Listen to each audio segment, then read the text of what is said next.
Bexiga.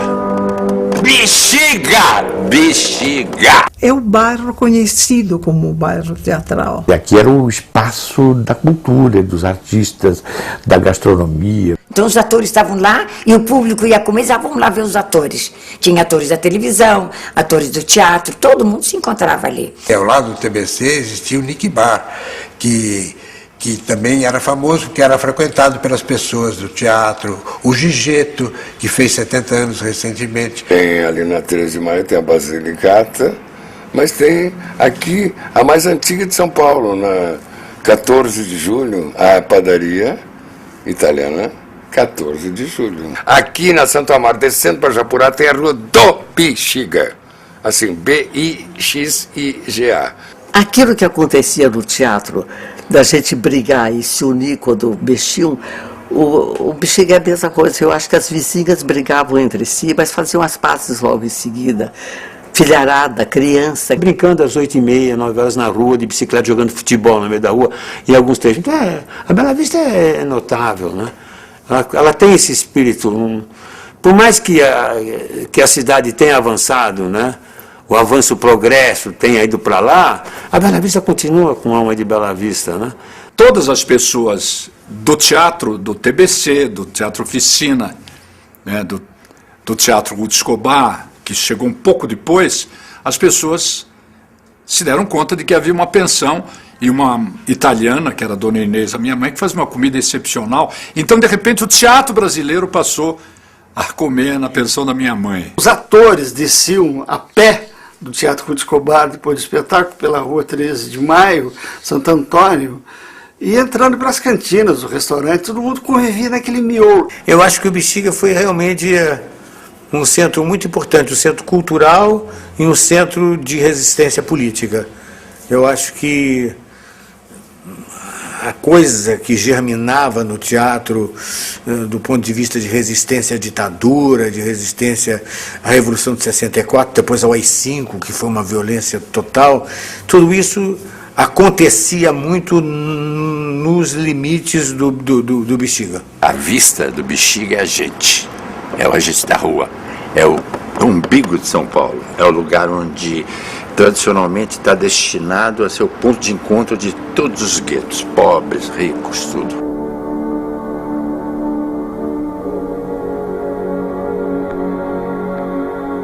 Nós começamos aqui, não é?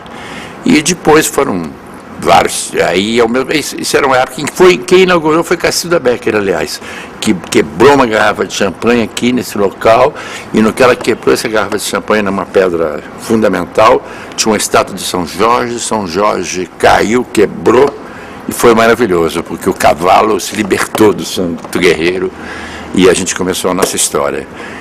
E a nossa história estava ligada à história que começou, na realidade, com a ocupação essa história do Bexiga Centro, Bexiga Cultura, que começou com as cantinas italianas, com a escola de samba Vai-Vai, uma população negra do bairro, que dá uma vitalidade enorme ao bairro, e com o TBC, que foi se encontrar aqui no Bexiga um lugar, um barracão, que foi adaptado para fazer o TBC, né? E o TBC formou atores, né, no teatro contemporâneo, e gerou vários outros teatros, né? Gerou o Teatro Maria Della Costa, na Rua Paim, com a Companhia Maria Della Costa, gerou o Teatro Sérgio Cardoso, com o Sérgio Cardoso e Nidia Alicia. Será que é um teatro? Tudo fechado, um tapume? No dia seguinte, fomos à prefeitura, descobrimos que era o velho Cine Teatro Espéria, fechado há muito tempo, e alugamos o prédio. Apresentei vários espetáculos. 2 deles foram muito importantes. De repente, no verão passado, de Tennessee Williams, e Esta Noite Improvisamos, de Luigi Pirandello. O Hair estreou no Teatro Bela Vista também. É uma peça de contravenção. É uma peça que coloca o jovem naquele momento que ele tem que tomar uma decisão, em que a sociedade, em que as instituições criadas pelo homem começam a impor ao jovem e às pessoas comportamentos que ele não quer mais. Então ele cria um novo comportamento, daí vem a contracultura. Houve um momento muito importante do teatro, sobretudo em São Paulo, que se liga à criação do Teatro Brasileiro de Comédia. Que foi o primeiro teatro ali no Bexiga. E essa geração, pelo menos dos diretores, aqueles mais moços talvez não viram, mas eles foram formados assistindo espetáculos do TBC. E teve muitos diretores estrangeiros de muito valor. Celli, Bolini, Salti. Depois veio também, antes estava o Zembinski já, né? A gente aprendeu também uma disciplina muito grande com esses estrangeiros, né? A disciplina que é fundamental. O último espetáculo do TBC, se não me engano, foi em 63, não é? Acabou até com o Antunes Filho fazendo a Vereda da Salvação. Não poderia haver Vereda da Salvação se não tivesse uma contestação, uma coisa que já começava a existir. A gente tinha que rastejar no chão, feito um micróbio, uma minhoca, e depois começar a andar, feito um animal de 4 patas. Fizemos um trabalho maravilhoso, vocal, físico, como era passado na terra, nas fazendas, colonos. Ele procurou nos aproximar da terra, da sujeira. Ele nos fazia sujar com lama, pés descalços, deformar os pés, deformar o andar, uma deformação da palavra, do corpo, do gesto. Foi uma experiência extraordinária e que Antunes até hoje continua procurando. Eu não poderia fazer Vereda da Salvação se não tivesse tido o conhecimento técnico e estético dos estrangeiros. Eles mesmos me ensinaram, eles mesmos me deram apoio para que eu fosse contra. Não é? Não a eles, não contra eles, mas contra uma atitude meio congelada da maneira de fazer teatro. Depois, cada um tomou seu rumo. Quando o Arena percebeu que havia dificuldade em encontrar determinadas peças, resolveu dar uma chance aos seus meninos. E estreou a peça do Guarnieri. E foi um separador de águas mesmo. Eu creio que a estreia de Eles Usam Black Tie foi fundamental para uma nova direção do teatro brasileiro.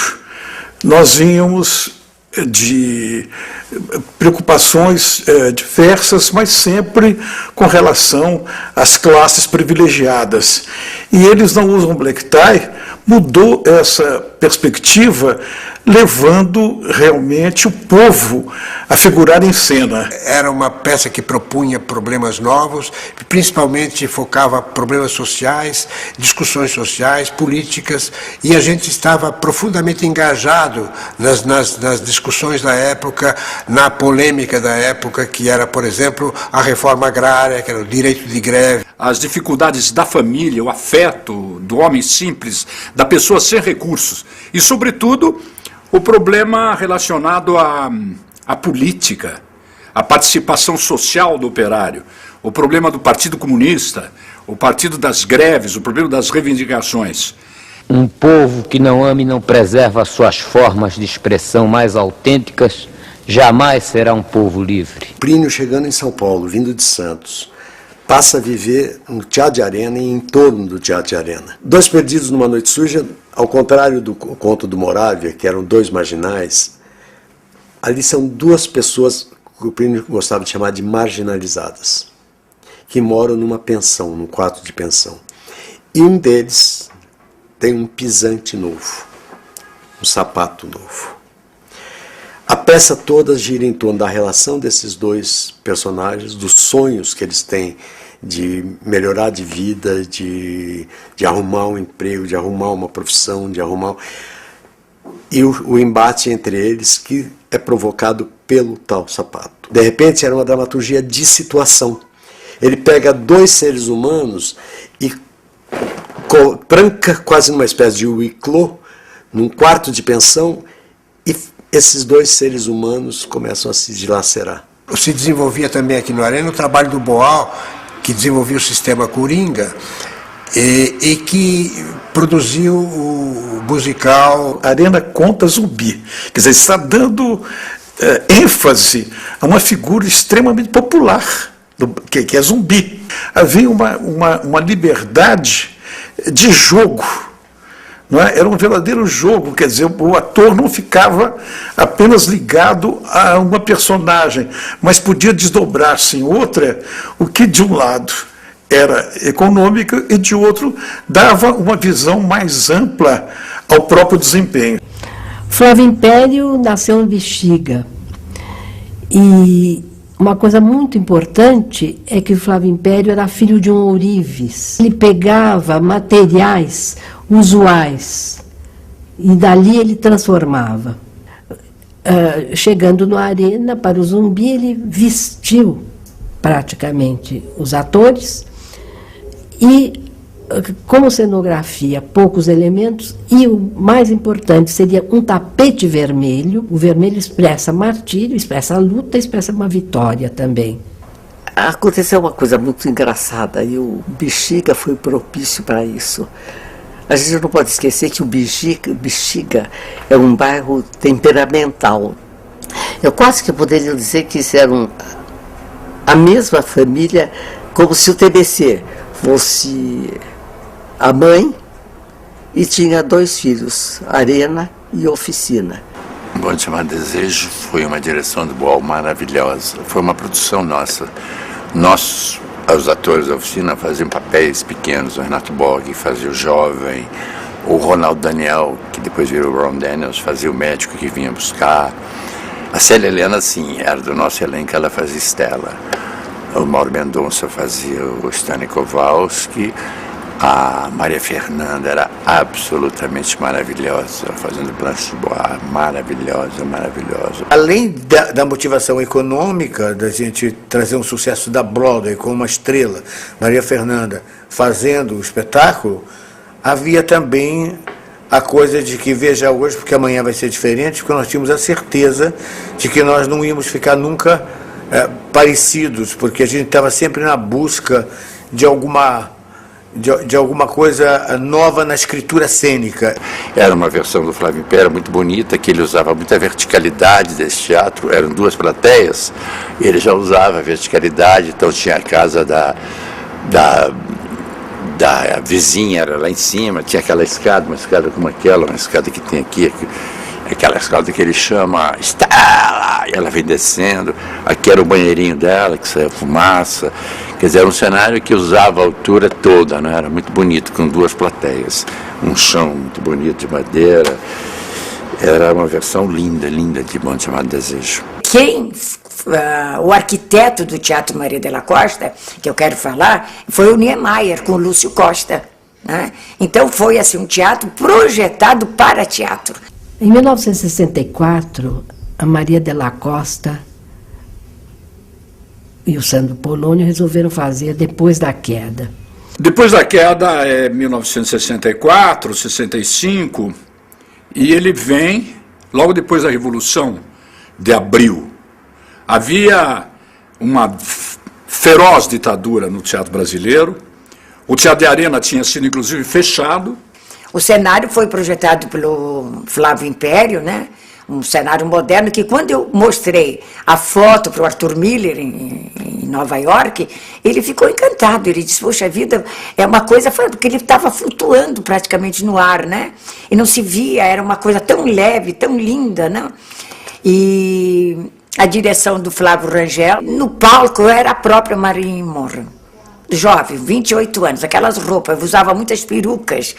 E sobre o Paulo Autran, um ator também fantástico, que foi escolhido, né, que foi um Quentin, que era o nome do ator, do personagem, fantástico. Então foram 2 interpretações, eu acho que muito boas, e com o elenco de Inês Fati, foi um elenco fantástico, Juca de Oliveira, grande, né? Foi um elenco assim de primeira grandeza. Nesse período, a Cacilda Becker, em plena ditadura, que assumiu então essa grande liderança, ela resolve fazer um ciclo de leitura no apartamento dela. E o Plínio apresenta a Navalha. A Navalha foi um acontecimento que é um marco no teatro brasileiro. ela é um divisor de águas, porque foi exatamente em função da navalha, por exemplo, que, vamos dizer, na qual Plínio colocava, pela primeira vez, se o Guarnieri tinha colocado o operário em cena, o Plínio colocava o excluído, o marginal. Era a tragédia, vamos dizer, da marginalidade. Em seguida veio o Teatro Ruth Escobar. Foi a Ópera dos Três Vinténs, uma ousadia enorme, um espetáculo imenso, uma cenografia muito linda, muito bem bolada pelo Flávio Império. Eu fazia o papel de uma das prostitutas que estava logo abaixo da Jenny. Então era uma espécie de secretária da Jenny e que poderia substituir a Jenny. E a Jenny, Ruth Escobar, produção da Ruth, inaugurando também o Teatro Ruth Escobar. Bexiga teve, acho que o espetáculo teve um momento que estava em cartaz nada menos do que Navalha na Carne, Rei da Vela e Roda Viva. Quer dizer, Roda Viva foi a maior revolução teatral que sofreu, pelo menos no meu processo, porque inconscientemente, com Roda Viva, subiu no teatro o coro grego. Todo mundo amava o Chico, né? E o Chico, de repente, escreveu uma peça violentíssima sobre a coisa do ídolo, né? Do ídolo da música popular. E era uma peça que falava do sistema, da exploração, até o ponto de aquele ídolo virar quase que uma carne crua. O político em Roda Viva era exatamente que ela estabelecia novamente o espaço todo como espaço de teatro, enfim, a vida como espaço de teatro. Ela trazia o coletivo, mas um coletivo em que cada indivíduo era um carisma, cada indivíduo era um autocoroado, cada indivíduo fazia parte exatamente, era mais importante do que o protagonista da peça, e trazia essa revolução total assim do corpo, a revolução política do corpo e do corpo coletivo, do corpo conjunto, o que fez 68 no mundo inteiro. Era um espetáculo que era identificado como um espetáculo de resistência. Ninguém tinha coragem de proibir o Chico, mas aí eles tiveram de proibir, porque entrou mandato de segurança, a peça voltou. O único jeito que eles tiveram foi mandar uma associação paramilitar, que eram militares disfarçados de civis, chama de CCC, Comando de Caça aos Comunistas, que invadiram o teatro e aí massacraram os atores, queimaram o bico do seio das atrizes com cigarro, e os atores, teve gente até que quebrou a perna, foi uma coisa muito violenta. A vela! Quero morrer de vela na mão! O rei da vela! Tem razão.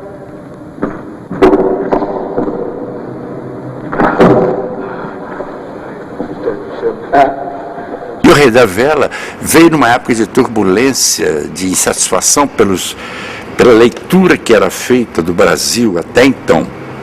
E Oswald de Andrade estava esquecido. Ele estava como sempre, como ainda hoje. Ele vai como Dionísio. Ele morre, renasce, morre, renasce. O José Celso criou uma festa, uma beleza de paródia, de provocação, dividindo o espetáculo, usando 3 linguagens: o melodrama, o teatro revista e a ópera. Ele fez um cruzamento disso perfeito, com músicas de época, músicas de carnaval, e há uma música delas que o Caetano fez. Foi com os outros. Foi com os outros. Foi com os outros. Foi com os outros. O Oswald falou, vou passar minha bola para outra geração, que é a bola que veio não do modernismo, da antropofagia. Porque nunca tinha visto um texto nacional que pudesse falar com tanta clareza. Quer dizer, vocês acham que Nova York teria aquelas babés vivas e arranha-céus e as 20 mil pernas mais bonitas da terra se não se trabalhasse para Wall Street, de Ribeirão Preto a Singapura, de Manaus a Libéria? Eu sei que eu sou um feitor do capital estrangeiro. Estamos ficando um país modesto, de carroça e vela. Também já hipotecamos tudo ao estrangeiro, até a paisagem. A terra estava em transe. A Ruth Escobar é um capítulo especial da enciclopédia do Teatro Paulista. A gente estava sempre se atualizando através dela. Ela trazia gente de fora. Nessa ocasião ela tinha trazido o Vitor Garcia para fazer exatamente uma peça do Arrabal, que era o Cemitério de Automóveis. Usando como cenografia, como diz o nome da peça, carcaças de automóveis, o que exigia uma grande ação acrobática dos atores. Era um galpão, uma grande garagem, completamente reformulada, que tinha cadeiras giratórias, então você estava sentado olhando uma cena aqui, de repente começava a acontecer uma coisa atrás de você que você não podia perder. Então você era chamado a participar sobre vários vetores que cruzavam, e isso trazia uma proposta completamente radical. Eu acho que o Balcão foi um dos espetáculos mais criativos que eu assisti na minha vida. É um épico, né? Juiz! Eu sei, juiz dos seus atos! É de mim que depende a balança, o equilíbrio! O mundo é uma maçã! Eu corto em dois! Sahasra Paramadevi Shatamula Shatankura Sarvam Haratume Papam. Ele era bem visionário. E ele com o Vladimir fizeram a cenografia, praticamente fizeram o teatro.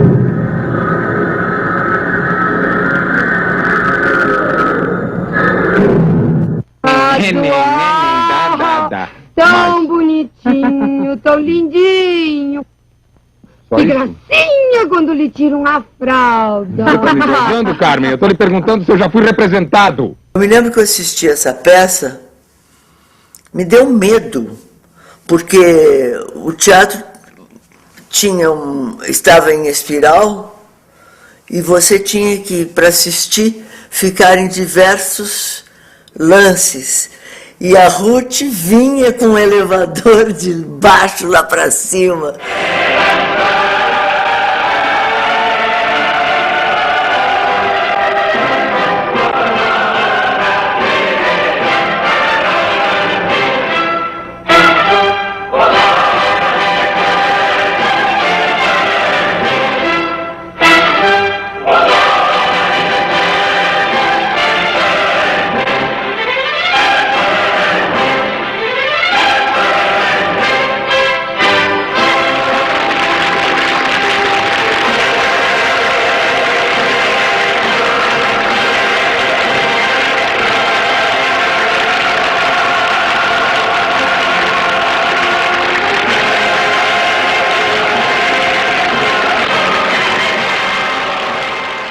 Silêncio, é madrugada.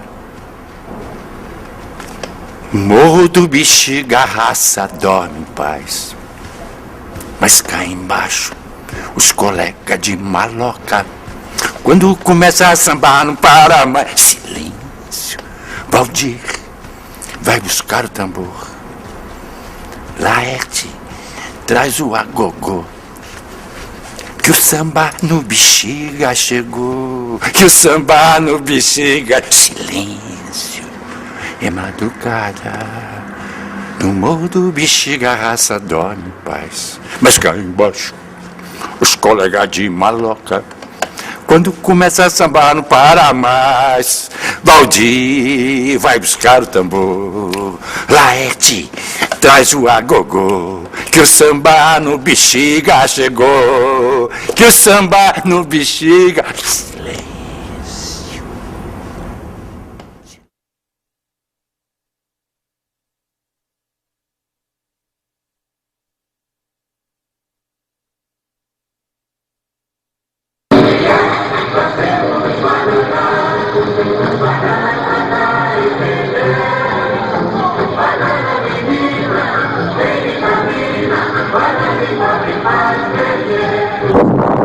Há 4 séculos atrás, Shakespeare perguntou: To be or not to be? Em 33, na América do Sul, Oswald de Andrade respondeu: Luz e gozo. Um rei agoniza, o povo na jaula delira.